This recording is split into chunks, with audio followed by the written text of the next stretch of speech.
Gilman update. Abangan sila Eman Pacquiao at Gillian Ward. And live yan bukas sa Facebook at YouTube ng GMA Network 8:50 PM. At rest back na si Eman sa Never Say Die bukas. Ang pangay behind the scene nila. Kasamuntok ni Gillian Ward. Boom. Pero si Gillian Ward kaya nasaktan. Hindi si Eman.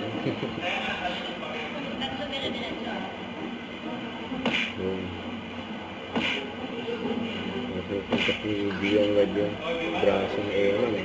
Lakas eh. Sumayaw na lang daw sila.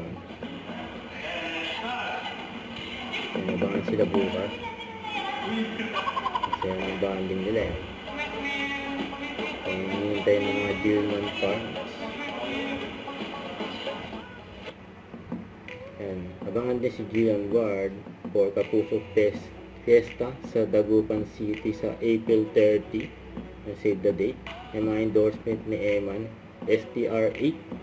Yan saka bench active yun. Nagawa ni Eman.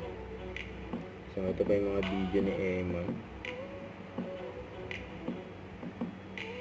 Kasama niya ang kanyang family. Saka yan, nag-driver school si Eman. Nakukuha na yan ng lisensya, driver's license.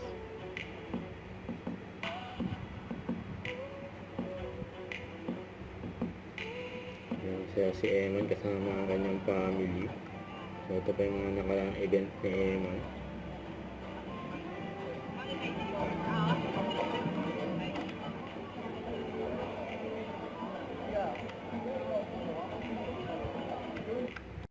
Don't forget to subscribe, click the notification bell for my update. This is Victor the Action Vlog. Stay tuned for more videos.